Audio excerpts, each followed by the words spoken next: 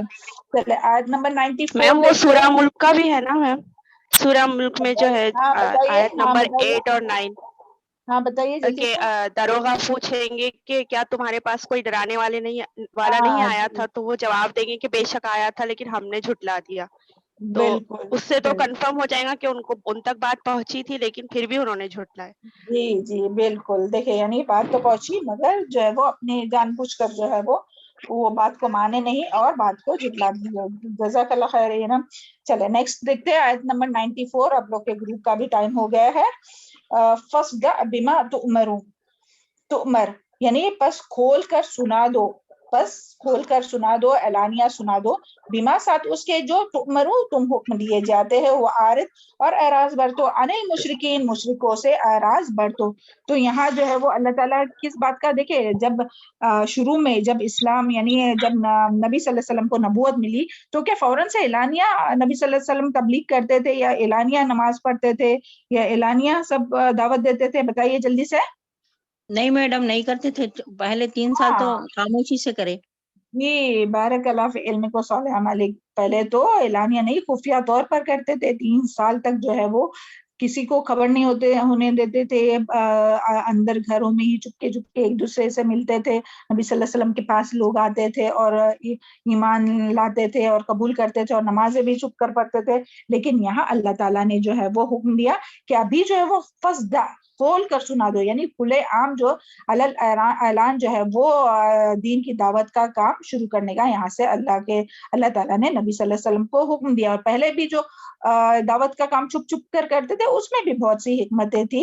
اور بعد میں جو ہے وہ اللہ تعالیٰ نے جب حکم دیا تو ابن مسعود کی روایت میں آتا ہے کہ ابن مسعود کی روایت ہے کہ نبی اکرم صلی اللہ علیہ وسلم چھپ کر دین کی دعوت دیا کرتے تھے کہ جب یہ آیت کریمہ فَاصْدَعْ بِمَا تُؤْمَرُونَ کہ کھول کر سنا دو، برملا اعلانیہ سنا دو جو حکم دیا جاتا ہے، نازل ہوئی تو آپ صلی اللہ علیہ وسلم اور صحابہ کرام باہر نکل کر کلم کھلا دین کی دعوت دینا شروع کر دی. تو اس سے جو ہے وہ یہاں سے جو ہے وہ کلم کھلا جو تبلیغ کا کام ہے اس کا اللہ تعالیٰ نے حکم دیا. لیکن ساتھ ہی ساتھ جب تبلیغ شروع ہوئی تو اس میں نبی صلی اللہ علیہ وسلم کو بھی اور صحابہ کو بھی بہت مشقتیں ہوئے، بہت اذیتیں برداشت کرنی پڑی. ابو بکر صدیق رضی اللہ عنہ اور تمام صحابہ کو یعنی جو ظلم ستم ہوا وہ تو ہم لوگ سیرہ میں پڑھتے ہی ہیں. تو اسی سلسلے میں پھر آپ صلی اللہ علیہ وسلم نے اس سلسلے میں آپ شرک کرنے والوں اور مذاق اڑانے والوں کی پرواہ نہ کرے اور ہم ایسے لوگوں سے خود نپٹ لیں گے. یہ آگے کی آیت میں ہے، آیت نمبر 95 میں کیا اللہ تعالیٰ نے حکم دیا، یعنی آپ تو اپنے دین کا کام کھلے عام پر اعلانیہ طور پر کیجئے. اور پھر اللہ تعالیٰ نے کیا حکم دیا، وَأَعْرِضْ عَنِ الْمُشْرِكِينَ یعنی جو شرک کرتے ان لوگوں سے آپ اعراض برتیے. إِنَّا كَفَّيْنَاكَ الْمُسْتَهْزِئِينَ یعنی بے شک ہم کافی ہے آپ سے مذاق اڑانے والوں کے لیے.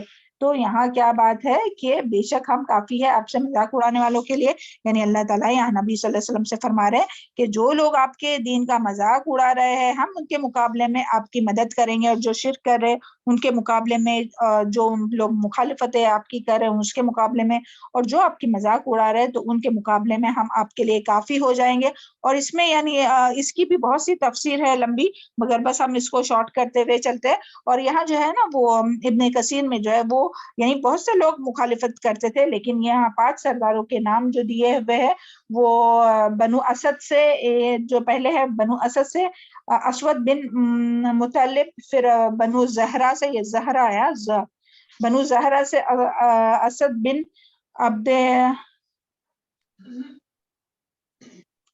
عبد یعود، اور بنو مخزوم سے ولید بن مغیرہ، اور بنو فہم سہم سے عاص بن وائل، اور بنو خزا کے حارث بن تلاتلا.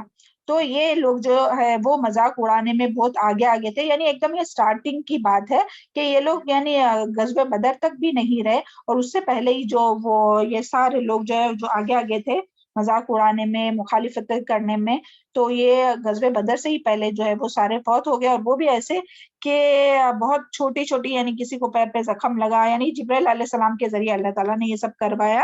اس کی تفسیر میں آتا ہے کہ کسی کو پیر کو زخم لگا کوئی تیر کے اس سے اور کوئی کیا ایسے، تو وہ اپنے اس میں جو ہے وہ اللہ تعالیٰ نے اس کو، یعنی کہ اللہ تعالیٰ نے نبی صلی اللہ علیہ وسلم کی مدد کی، اور دین کا یعنی دین کا جو کام کرنے والے اس کے لیے اللہ تعالیٰ کافی ہو جاتا ہے. تو یہاں بس بتانا یہی ہے کہ دین کا کام کرتے وقت کوئی مذاق اڑاتا ہے تو انسان خاموش ہوتا ہے. تو یہاں یہی ہے کیا، یعنی اگر کوئی مذاق بھی اڑائے نا، اتنے حد تک بھی آپ کی مخالفت کرے کہ وہ آپ کا ڈائریکٹ مذاق ہی اڑانے لگے، کیا ملانی ہو گئی ہے، کیا اس کا تو ہمیشہ شروع ہوتا ہے، لیکچر شروع ہوتا ہے، جو بھی آپ کا اگر مذاق اڑا رہے کچھ بھی کر رہے، تو اس کے اوپر اس سے کیا ہے کہ یہ یعنی دین کا کام چھوڑنا نہیں چاہیے. اور یہاں حکم دیا گیا ہے کہ آپ جس دین کے ساتھ آپ کو بھیجا گیا ہے تو آپ لوگوں تک اس کو پہنچا دیجئے کھلم کھلا، یعنی اس کو سنائیے، اور سب کے مقابلے میں اللہ تعالیٰ جو ہے وہ آپ کے لیے کافی ہو جائے گا. اور یہاں سے یہ بھی پتا چلتا ہے دین اور دین والوں کا مذاق اڑایا جاتا ہے، اور یہ جو مذاق اڑانا ہے نا وہ بہت بڑا جرم ہے. اور بعض دفعہ لوگ دین کے احکامات کا بھی مذاق اڑاتے، یعنی کافر اور مشرک تو یہ کام کرتے ہی ہے، مگر کچھ اللہ توفیق دے تمام مسلمانوں کو، ہم سب کو، کہ کچھ اپنے مسلمان ہی ہے کہ وہ بھی جو ہے وہ جو دین کا بھی مذاق اڑاتے، دین کے احکامات کا بھی مذاق اڑاتے، اور دین والوں کا بھی. تو اللہ تعالیٰ اس سے سب کو محفوظ رکھے، کیونکہ مذاق اڑانا ایک ایسی چیز ہے نا کہ انسان ایک دم یہ ہو جاتا ہے کہ کیا ایسا لگتا ہے کہ پھر دین کا کام کرے ہی نہیں بھائی، اتنا لوگ مذاق اڑاتے. تو اس کے لیے یہاں دین کا مذاق اڑانے کی بات یہاں آئی ہے. اور اس آیت سے ہم لوگوں کو جو سبق ملتا ہے وہ یہ کہ کبھی بھی اللہ کے دین کا کام کرتے ہوئے مشکل پیش آئے تو اس میں گھبرانا نہیں چاہیے، استقامت سے کام لینا چاہیے. اور لوگ اگر مخالفتیں کر رہے ہیں، مذاق اڑا رہے ہیں، تب بھی یعنی اپنی نیت کو خالص رکھنا چاہیے اور اپنا کام کرتے رہنا چاہیے، تو اللہ تعالیٰ ضرور مدد کریں گا. اور ایسے لوگوں کا نہ جواب دینا چاہیے، نہ ان سے بدلہ لینا چاہیے، بس ان لوگوں کو اگنور کرنا چاہیے. یہاں یہی بات ہے. اور پھر آگے ہے آیت نمبر 96، الذین یجعلون مع اللہ الہا آخر فسوف یعلمون. اور وہ لوگ ہوتے ہیں، یعنی یہ جو مذاق اڑانے والے ہیں وہ لوگ ہیں کہ جو اللہ کے ساتھ کسی کو شریک کرتے ہیں، اللہ تعالیٰ کے یجعلون جو بناتے ہیں، مع اللہ تعالیٰ کے ساتھ الہا آخر دوسرا الہ، فسوف یعلمون تو وہ عنقریب جان لیں گے. یعنی پھر ان لوگوں کو عذاب آ جائیں گا زبردست، اللہ تعالیٰ ان لوگوں پر عذاب نازل کریں گا. اور یعنی یہ ایک طرح سے بہت بڑی وعید ہے تمام شرک کرنے والوں کے لیے کہ اللہ تعالیٰ ان لوگوں کو دیکھ لیں گا، یعنی ان کا انجام جو ہے وہ ان کو پتہ چل جائے گا جو ان کے ساتھ ہونے والا ہے، جو اس طرح سے کرتا ہے. اور آیت لاسٹ میں آئی ہے، لاسٹ کی آیت ہے یہ 3 آیت، وَلَقَدْ نَعْلَمُ أَنَّكَ، اور البتہ تحقیق ہم جانتے ہیں، أَنَّكَ بے شک آپ، يَضِيقُ صَدْرُكَ بے شک تنگ ہوتا ہے آپ کا سینہ، بما یقولون بوجہ اس کے جو وہ کہتے ہیں، فسبح بحمدی بس آپ تسبیح کیجئے، بحمدی ساتھ اپنے رب کے حمد کے ساتھ، وقم من الساجدین اور سجدہ کرنے والوں میں ہو جائے، وعبد ربک اور عبادت کیجئے اپنے رب کی، حتی یہاں تک کہ یاتیک الیقین کہ آ جائے آپ کے پاس یقین. یہاں یقین سے مراد موت ہے، یہاں تک کہ موت آ جائے. تو یہ بھی بہت ہی امپورٹنٹ آیت ہے، مگر بہت ہی شارٹ میں اس کا ہم بتائیں گے کیونکہ اپنا ٹائم پورا ہو گیا ہے، ابھی اپنا گروپ ہونے والا ہے. بس یہاں یہی کہ یہاں تمام یعنی جو مشکل اوقات ہو، یعنی جو بھی دین کا کام کر رہے، دین کی دعوت دے رہے، یا ایسی بھی کوئی بھی مشکلات ہو، کوئی بھی اگر کسی کو مشکل اوقات ہو تو اس میں یہاں بتایا جا رہا ہے کہ کیا کام کرنا ہے.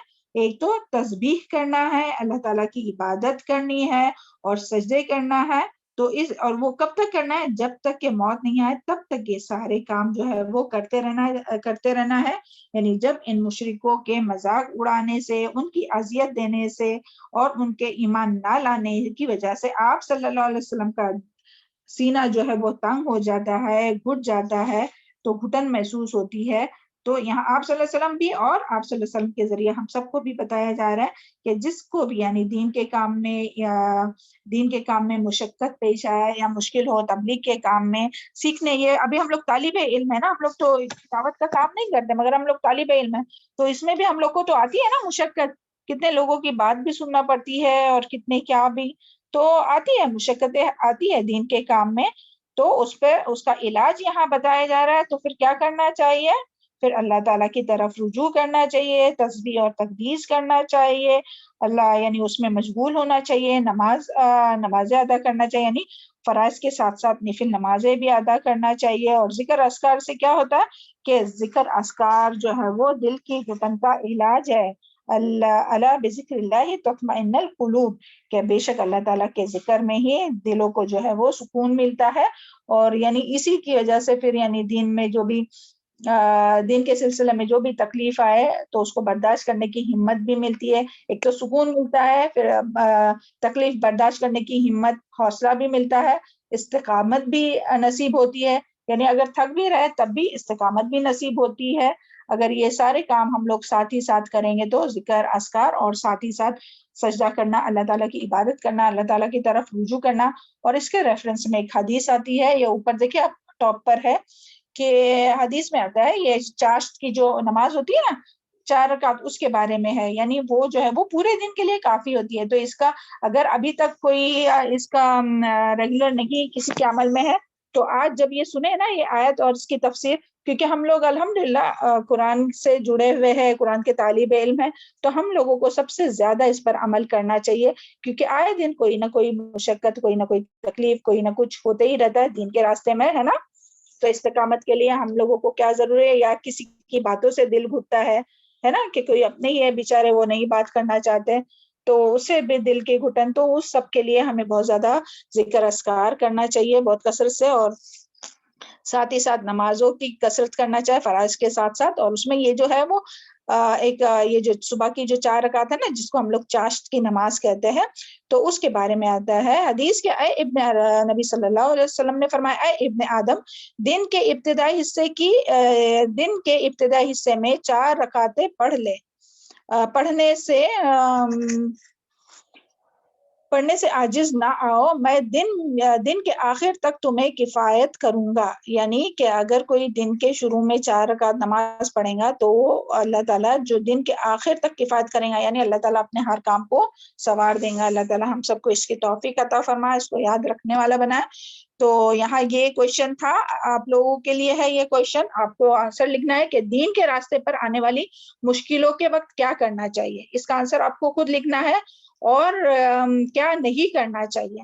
تو کیا نہیں کرنا چاہیے نا وہ بس ہم آپ کو بتاتے ہیں، کیونکہ ہمارے ٹیچر نے بھی ہم کو بتایا تھے کہ لوگوں سے ڈسکس نہیں کرنا چاہیے، یعنی دین کے کام میں اگر کوئی مشکل آ رہی نا تو ان لوگوں سے نہیں ڈسکس کرنا چاہیے کہ جو دین میں نہیں ہے، ورنہ وہ کیا بولیں گے، ہاں چلو چھوڑ دو، کس نے بولا اتنی مشقت لینے کے لیے، اتنا ٹیسٹ کرنے کے لیے، چھوڑ دو، صرف لسنر بن جاؤ، وہی بہتر رہے گا آپ کے لیے، ہے نا، کام آسان ہوگا۔ تو اپنی جو کچھ ہم لوگ کر رہے ہیں وہ تو اللہ تعالیٰ کی رضا کے لیے کر رہے ہیں نا، پھر کیوں لوگوں سے ڈسکس کرنے کا، تو وہ نہیں کرنا چاہیے، اور کیا کرنا چاہیے وہ آپ کو لکھنا ہے۔ اور ساتھ ہی ساتھ وہ بہت سے ایسی آیت اور یعنی تسبیحات ہے، لیکن چند ایک تسبیحات جس کا ذکر ڈاکٹر صاحبہ نے اپنی تفسیر میں کیے تھے وہ ہم بتاتے ہوئے چلوں کہ تکلیف اور مشکلات کے وقت نمبر 1 تسبیح فاطمہ، تسبیح فاطمہ پڑھنا چاہیے۔ کون سی ہے تسبیح فاطمہ؟ سبحان اللہ، الحمدللہ، اللہ اکبر۔ اس سے کیا ہوتا ہے، اس کی فضیلت کیا ہے؟ اس کی فضیلت صرف رات کی ہم بات کریں، رات کو جب پڑھتے تو ساری تکلیف پوری دن کی رہتی ہے۔ بارک اللہ فی علمک، بارک اللہ فی علمک۔ چلو والا اس کی عادت، کیونکہ تھکاوٹ تو ہوتی ہے نا، تو تھکاوٹ دور کرنے کے لیے کیا ہے، یہ تسبیح پڑھنا۔ چلے پھر دوسرا ہے فرشتوں کی تسبیح، سبحان اللہ وبحمدہ، سبحان اللہ العظیم، ہاں سبحان اللہ بحمدہ، سبحان اللہ العظیم۔ پھر اسی طرح یعقوب علیہ السلام نے جو دعا کی تھی، انما اشکو بثی وحزنی الی اللہ، پھر اسی طرح حسبی اللہ لا الہ الا هو علیہ توکلت وهو رب العرش العظیم، پھر اسی طرح آیت کریمہ لا الہ الا انت سبحانک انی کنت من الظالمین، اور پھر اسی طرح جو ہے وہ ایک وہ نماز سے چاشت کا جو ابھی ہم نے بتایا نا وہ، اور اس کے علاوہ بھی بہت سی آیت ہو سکتی ہے، اس کے لیے ہم نے لکھے نے کیونکہ اور ایسی بہت سی آیت اور حدیث ہے تسبیحات ہے کہ جو اپنے پریشانیوں کے وقت اب یعنی مشکلات اور تکلیف دور اس کے ذریعے کی جا سکتی ہے. اللہ تعالی ہم سب کو سننے اور کہنے سے زیادہ عمل کرنے کی توفیق عطا فرمائے. ہم اور جو کچھ سیکھتے ہیں جو کچھ سنتے ہیں اس کے مطابق عمل کرنے والا بنائے, اور یہ علم جو ہے وہ ہم لوگوں کے حق میں حجت بنے, نہ کہ ہمارے خلاف حجت بنے. سبحان ربک رب العزت عما یصفون وسلام علی المرسلین والحمد للہ رب العالمین. اللہم ارزقنی التفکر والتدبر بما یتلوہ لسانی من کتابک والفہم لہ والمعرفۃ بمعانی والنظر فی عجائبہ وعمل بذلک ما بقیت انک علی کل شیء قدیر. ربنا تقبل منا انک انت السمیع العلیم وتب علینا انک انت التواب الرحیم. السلام علیکم ورحمۃ اللہ وبرکاتہ.